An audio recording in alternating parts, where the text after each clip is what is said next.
Bismillahirrahmanirrahim. Assalamualaikum warahmatullahi wabarakatuh.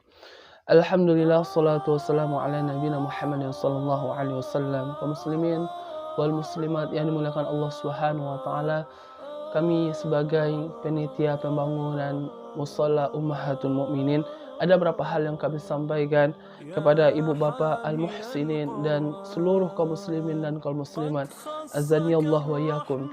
Tentu kita di sekolah SMP IT atau SMA IT Sahabat Cendekia, sebuah tujuannya adalah bagaimana anak-anak dalam hafal Quran.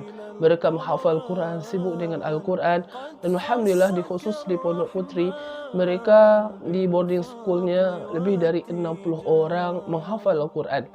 Setelah ini dicanangkan pembangunan musala ini, alhamdulillah musala ini telah berhasil dibangun dengan izin Allah Subhanahu wa taala, dan kami tentu mengucap jazakumullah khairan kepada ibu bapa yang telah menyumbangkan, memberikan donasi dalam pembangunan musalla ini. Namun qadarullah wa masya fa'ala, sisa bon yang kami harus bayarkan ke toko bangunan berjumlah lebih dari 50 juta sampai waktu ini.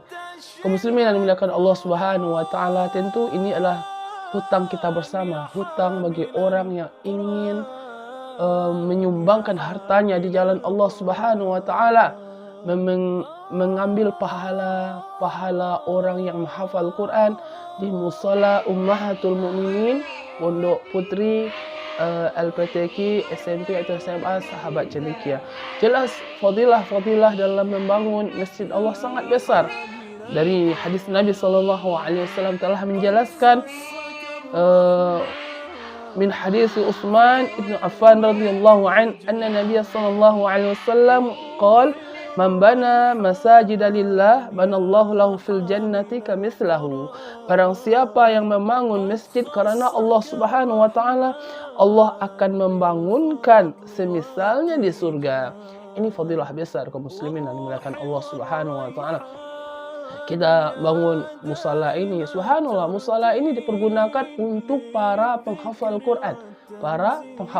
Bayangkan, setiap huruf yang dibaca anak-anak kita ini dalam menghafal Quran, tentu pahalanya akan mengalir kepada orang-orang yang meletakkan hartanya dalam pembangunan ini. Kata Nabi SAW, fadilah dalam hafal Quran. Man qara harfan min kitabillah falahu hasanah wa hasanatu bi asyri amsalihha. Satu huruf seseorang membaca Al-Quran baginya adalah sebuah kebaikan, dan sebuah kebaikan Allah lipat gandakan dengan 10 pahala. Subhanallah, kaum muslimin yang dimuliakan Allah Subhanahu wa taala. Satu santri yang membaca Al-Quran di musalla tersebut, satu huruf yang mereka baca di musalla tersebut, pahalanya 10 kebaikan. Tentu orang yang meletakkan hartanya dalam pembangunan ini akan mengalir pahalanya kepada orang yang memberikan donasi, kaum muslimin yang dimuliakan Allah Subhanahu wa taala. Bayangkan anak kita sekarang 60, dikalikan 60 dari 10 kebaikan. Begitu banyak pahala dalam pembangunan ini, orang-orang yang meletakkan hartanya dalam pembangunan musalla ini.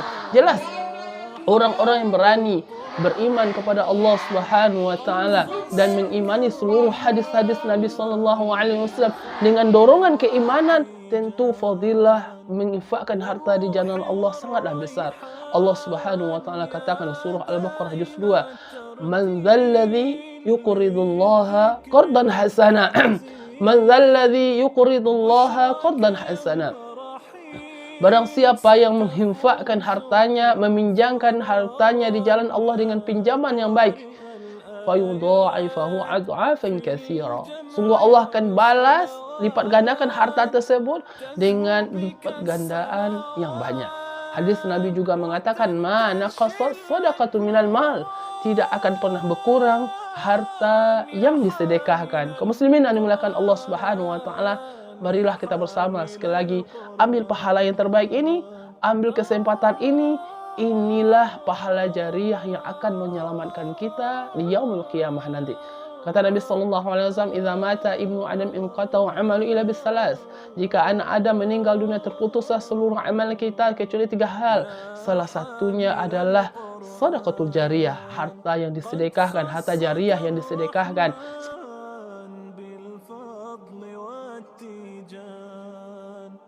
والروح والريحان يا حامل القرآن قد خصك